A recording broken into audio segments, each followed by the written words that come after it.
Chapter 6. Jessica reached into a side drawer of her large metal desk and grabbed a pinch of tropical fish food. She opened the top of the small fish tank that decorated her office and slowly dropped the flakes into the water.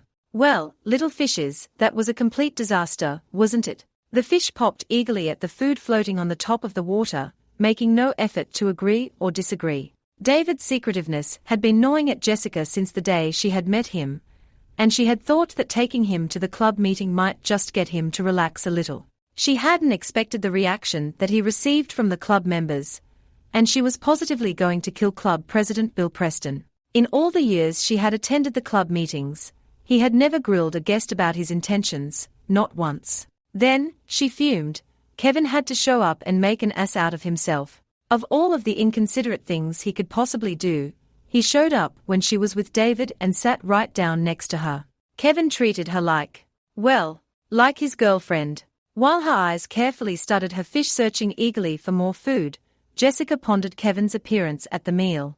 In fairness, she had to admit, he didn't make an ass out of himself at all. He was polite, made friendly casual conversation with David. As far as his attendance at the meeting, he was a member of the club, and was there every week when he was in town. He always sat next to her at lunch each Thursday whenever he could.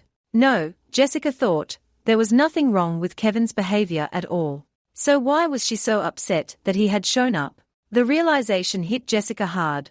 She was angry with Kevin because she didn't want David to think that Kevin was her boyfriend. While these thoughts echoed around her mind, a new idea started to form in the back of her head. Does this mean that I am through with Kevin for good? Jessica and Kevin's relationship had been an on-again, off-again affair for years. Kevin was 4 years ahead of Jessica in high school, so although they knew each other fairly well, their age difference meant that they traveled in different social groups. She was a gangly child, just beginning to grow into a woman when Kevin left for college. But when Kevin had returned to Riverton to join his father's practice, the lovely young woman that she had become quickly caught his eye.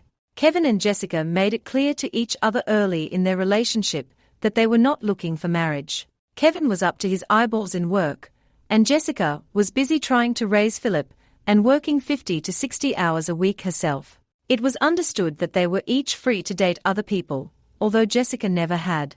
Kevin had not dated any other women in Riverton, but Jessica knew that he had indeed seen other women from time to time in nearby towns and cities. One of these relationships had turned rather serious for a time, causing Kevin to tell Jessica that he could no longer feel comfortable seeing her romantically, since he felt obligated to this other woman. 6 months later, he called and asked Jessica out again. Jessica had the normal, healthy desires of any young woman, so she and Kevin began dating again. The two had shared a physical attraction, and had had some rather intense, if temporary, physical encounters. Kevin was a good lover, playful and patient. There was, however, something that seemed to be missing in the relationship for Jessica. She had heard about the intense connection that men and women share when making love, but, although Kevin did satisfy her lustful needs, there was still something that felt less than complete. Jessica had questioned herself many times about whether she was in love with Kevin. She always came back with the same answer: not at this point in time. That, of course, led to if not now, when. She considered her reaction to his appearance earlier today, and realized that she was more interested in not hurting her chances of having a relationship with David than anything else. Jessica leaned over her desk, dropped more food in the water, and watched them as they rushed around as quickly as they could to grab any of the flakes they could. Yeah, I know exactly how you guys feel. She spoke aloud to the uncaring fish. My life is just like yours, rushing all over the place, fighting for any scrap that somebody throws me, just to survive. And today, fishes, I learned that I live in a fishbowl, just like you do. She realized that the day of the accident, she had lived her life for Philip, for her parents and for her sister. She set aside all of her personal dreams and goals, and went into crisis mode, feeling guilty about spending even the smallest amounts of money on herself, knowing that the insurance money and her small salary had to last long enough to get Philip through college. You may not have much of a choice about living in your fishbowl, kiddies, but I do. Philip doesn't need me anymore, and I am never going to be in love with Kevin. No, little fishes, we are not going to have a pity party for poor little old me. She had messed up today, but what's done is done. Fishes, it's time to get to work. I have got to go try to fix what I have messed up. She's been talking to her fish again, Emma Hoyle said as she set a cup of coffee on her husband Bill's desk. Nothing to worry about, as long as they don't start talking back, he said, without raising his eyes from the old-fashioned accounting ledger that he was studying. Emma sat down and joined her husband of 41 years in a quiet moment. Bill Hoyle's office was filled with the memories of a lifetime in the newspaper business. There were pictures of Bill and Emma with governors, senators, dignitaries of all kinds, and one picture of the two of them with Jessica. Notably absent from the walls were photos of children or grandchildren. Despite having tried for years, the couple had been unable to have any children of their own. Jessica poked her head in the door and quietly told her employers that she had finished for the day and was heading out. "I'll lock the door behind me," she said. "Are you doing okay, Jess?" Emma asked. "Yeah, I am fine.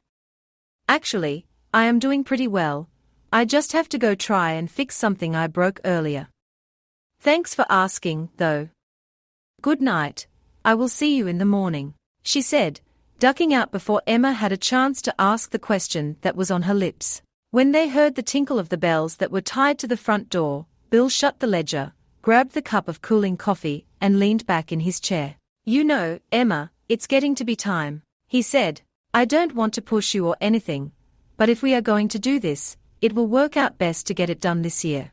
Emma Hoyle looked around the office that had been her home away from home for nearly 40 years, and nodded her head. "It's time. I am going to miss it, but we just have to let it go. Jess will do a good job of it, and I am sure she will let us stick our noses in the door from time to time." Bill took another sip, and he spent a moment looking at the picture of himself, his wife and Jessica on the wall. "I talked to Jim at the bank, and as long as we are willing to be on the note with her and stand by the debt, then there is no problem with her getting the loan." "Bill," Emma said reproachfully, "you should have talked to Jess before you did that. She might not want to buy the paper, you know." Emma felt a little silly for saying this, as she and her husband knew Jessica well enough to know that she was going to jump at the chance to buy the paper when they retired, especially with such friendly financial terms.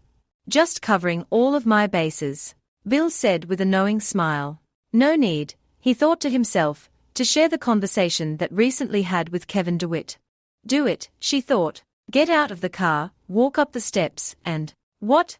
Jessica wondered. Do I knock on the door? Just walk right in. Hope he doesn't throw something heavy or pointy at my head. Jessica screwed up all the courage she could muster, and got out of her car. She walked up the sidewalk, and her heels clicked as she continued on up the front step.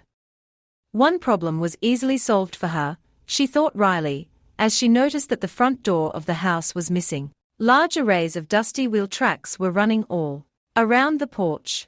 From the darkened interior, Jessica could hear the squeaking of an axle that needed some oil coming her way. She stood back from the doorway, and a sweating, dusty David came into sight. He looked up and saw Jessica standing on the porch, and carefully set back end of the wheelbarrow that he was pushing down. He walked towards her, stiff and tense, and Jessica noticed the stiff set of his jaw and the intense look in his eyes. "David, wait," David said sharply as he appeared in the doorway. "Just wait. I have something to tell you, and you will either hear me out or you will leave this property and not ever come back." Anger flared deep within Jessica, and she fought back the strong urge to turn on her heels and write David and this house out of her life. She forced her face to remain neutral and her feet to stay planted where they were. "You can guess that I did not appreciate that little spectacle you put me through earlier," he said, anger rising in his voice. "I felt like a fish in a fishbowl with all of those people looking at me." Jessica felt a wave of shock hit as she heard him echo the words that she had said to herself earlier. David stopped for a minute, and it was obvious to Jessica that he was fighting himself to calm down. "Perhaps this was my fault," he said. Jessica studied his face closely, and it took a moment for what he had said to sink in. "No, David, it was." She stopped as David stuck up his right hand to silence. Perhaps," he continued in an obviously controlled voice. "I had not made myself perfectly clear before. Let me correct that now. What I am doing here is my own business, and nobody else's. I am not interested in being the subject of local gossip, and I frankly really don't care if half the world thinks I am crazy. Your private life is your own business, and my private life is my business. I will not have it spread all over the newspaper. I promised you that I would tell you the whole story when the time is right, and I will. He continued, you don't know me well, but I assure you that if nothing else, no matter what, I keep my promises. He looked Jessica in the eye. Did you mean to embarrass me in front of the entire community? No, she said simply, looking directly and unflinchingly into his eyes. I would never, ever do that to you or anyone else. I am so very sorry it turned out like this. All right then, I accept that. If you are still interested in helping me with the house, I would both like that and I would appreciate your efforts. I know you are already working long hours, so I will try not to be an imposition on you. He said, about today. I don't want to talk any more about that, not now, not ever, all right. I would like to help you with your house, she said simply. I brought a change of clothes, just in case.